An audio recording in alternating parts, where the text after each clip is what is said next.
पर कोई गंगा के किनारे मरेगा तो वो मरेगा नहीं, मोक्ष पाएगा। यहां मरे नहीं है कोई। हां ये है कि असमय चले गए तो दुख है, पर जाना तो सबको है। ये बात तय है कि कोई 20 साल बाद जाएगा, कोई 30 साल बाद जाएगा, हमें भी जाना, तुम्हें भी जाना। वो असमय चले गए तो इस बात का दुख है, लेकिन उनकी मृत्यु नहीं हुई है। सच कहें उनको मोक्ष मिला है। पर कोई तोरे गोदिया में जुड़ान मोरे जरा मोरे गंगा माई। तो गंगा किनारे जो मरेगा वो मरेगा नहीं, सीधा मोक्ष प्राप्त होगा। ये बयान दिया गोदी बाबा। मैंने नाम इनको दिया है गोदी बाबा। गोदी बाबा या विज्ञापन बाबा, ये बाबा नहीं है। बाबा जी का ये कहना है कि जो गंगा किनारे मरेगा वो मरेगा नहीं, सीधा मोक्ष प्राप्त करेगा। तो ये जो बाबा जी हैं, इनको बाबा कहने के बजाय आप इनको गोदी बाबा कह सकते हैं, या इनको आप विज्ञापन बाबा कह सकते हैं। इनके लिए सटीक नाम रहेगा विज्ञापन बाबा। किसी एक पार्टी के लिए सीधा विज्ञापन करते हैं, कोई ज्ञान की बात नहीं, पूरा के पूरा आडंबर और अखंड और पूरा के पूरा पाखंड की बात करते हैं।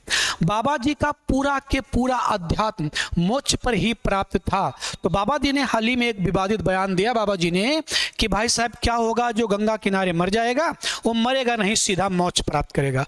तो बाबा जी का तो पूरा कर्म कांड ही मोक्ष के लिए है, तो दुनिया भर के कर्म कांड की करने की कोई जरूरत ही नहीं है। बाबा जी को सीधा सीधा क्या काम करना चाहिए, जहां भी ये बाबा गोदी बाप को दिखें या विज्ञापन बापा जहां आपको दिखें, सीधा इनको गंगा जी में धक्का मार दीजिए और लाखों करोड़ों की भीड़ इनके शरीर पर कुचल जाएगी और बाबा को सीधा मोक्ष मिल जाएगा।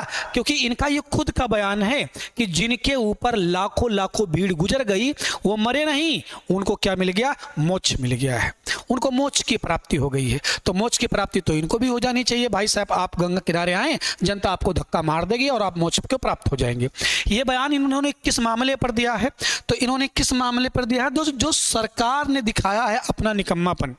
सरकार ने जो दिखाया जिस बात को लेकर, देखिए जो सरकार ने दिखाया, ये गोदी बाबा का एक बयान था कि मौनी अमावस्या के दिन 28 तारीख को जो व्यक्ति नहाने नहीं पहुंचा कुंभ वह देशद्रोही है। यानी अगर आप कुंभ नहाने नहीं गए तो आप राष्ट्रद्रोह कर दिया, आपने देशद्रोह कर दिया, आप देशद्रोही हो गए। ऐसा बयान बागेश्वर बाबा का है।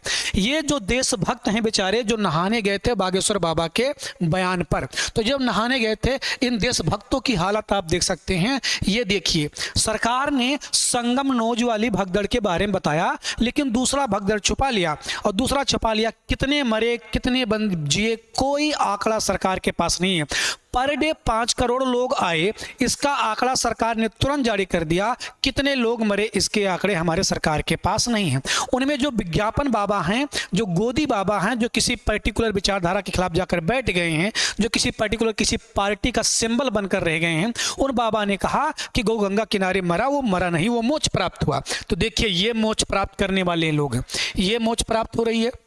ये उन मोक्ष प्राप्त करने वालों बेचारों के कपड़े हैं जिनको ट्रैक्टर या ट्रायली पर लाद कर फेंका जा रहा है। ये उनके चप्पल हैं जिनको फेंका जा रहा है। ये भारत सरकार की, आपकी यूपी सरकार की एक कांस्टेबल है जो बाकायदा ये कह रही है कि सर जल्दी से फोर्स भेजिए, इससे ज़्यादा मैं आपको कैमरे पर और कुछ नहीं बता सकती हूँ यहाँ पर क्या हुआ है। और सरकार ने पूरे आंकड़े क्या किए, छुपा लिए। ये देखिए ये बेचारा ये देशभक्त है।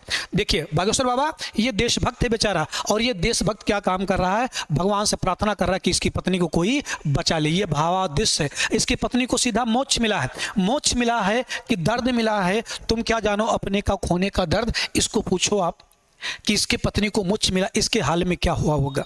क्या ये स्वीकार कर रहा है कि इसके पत्नी को मोक्ष मिल गया है बाकायदा खुशी, क्योंकि सारा कर्मकांड किस पर आधारित है, मोक्ष पर आधारित है। तो इनको मोक्ष मिल गया क्या, तो इनको तो मोक्ष मिल जाना चाहिए। असली देशभक्त है बेचारा ये, क्योंकि ये बागेश्वर बाबा के कहने पर गया था नहाने मौनी अमावस्या को, क्योंकि बागेश्वर बाबा ने कहा था जो नहाने नहीं आएगा वो क्या करेगा, वो देशद्रोही होगा। जो नहाने नहीं पहुंचा वो क्या है, देशद्रोही है।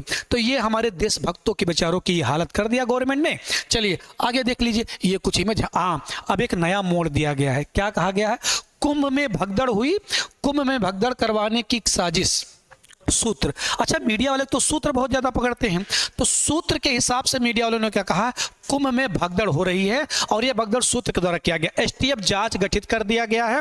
अब होगा क्या, ये जांच क्या बताएगी, ये जांच ये बता देगी आपको क्या कि भाई साहब कोई एक मुस्लिम पकड़ के लाओ और बता देंगे क्या कि सारा भगदड़ इन्हीं मुसलमानों के कारण हुआ है। बस इसको हिंदू मुस्लिम का क्या दे दिया जाएगा, आपको एक बेहतर कम्युनल हिंसा फैला दिया जाएगा और सारा का सारा आरोप किसी पर्टिकुलर कम्युनिटी पर डाल दिया जाएगा। सरकार ने अपने बचाव के लिए एक नई साजिश खोज ली है। जैसे गोदी बाबा हैं ऐसे गोदी मीडिया है। अब ये मीडिया इस साजिश को क्या काम करेगी, पर्दा फाश करेगी, कोई एक व्यक्ति को पकड़ लाएगी। हाँ, इसी मीडिया ने कहा था कुंभ में दूसरी भगदड़ पर सच को छिपाया गया। तो कुंभ में दूसरी भगदड़ पर जब सच को छुपाया गया गोदी मीडिया, तो सरकार से सवाल पूछना चाहिए। तो सरकार ने एसटीएफ गठित कर दिया। भगदड़, इतनी बड़ी क्राउड में भगदड़ जाहिर सी बात है भाई साहब हो सकती है, भगदड़ होना संभाविक है, भगदड़ हो सकती है। सरकार अपनी फेलियर की जिम्मेदारी लेती, लेकिन सरकार ने अपनी फेलियर की जिम्मेदारी नहीं लिया है। सरकार ने एसटीएफ गठित कर दिया है और यह भगदड़ साजिश के द्वारा हुई है। यानी एक ही कतार में आने जाने का रास्ता बना दिया गया था, भगदड़ हुआ और इस भगदड़ के कारण लोग मरे। लेकिन सरकार ने क्या कहा, नहीं, भगदड़ किसी साजिश के द्वारा हुआ है और उसमें बाकायदा मीडिया ने एकदम समर्थन कर दिया है। आप ये देख लीजिए ठीक से, मीडिया ने एकदम समर्थन कर दिया है कि भगदड़ किसी साजिश के कारण हुआ है और इस साजिश का पर्दाफाश होगा। एसटीएफ गठित कर दिया गया है। एसटीएफ रिपोर्ट लेकर आएगी, पर्टिकुलर किसी कम्युनिटी को लाकर ठोप देगी और आप सबको एक बेहतर सा मसाला मिल जाएगा और हिंसा करने के लिए आप सब तैयार हो जाइएगा, क्योंकि सरकार को अपनी निकम्मापन क्या करना है, छुपाना है। और ऐसे बाबा आ जाएंगे, कहेंगे हिंदू हो गया है खतरे में। हिंदू नहीं खतरे में है, तुम्हारी नागरिकता, तुम्हारी तर्क, तुम्हारा विवेक खतरे में है। तुम्हारा तर्क, तुम्हारा विवेक खतरे में हो चुका है। जिस देश की नदियां पहले से गर्द में हैं, उनमें 70 करोड़ की आप भार लाकर तोड़ दीजिए और बताइए कि हम क्या कर रहे हैं, सनातनवादी हो रहे हैं।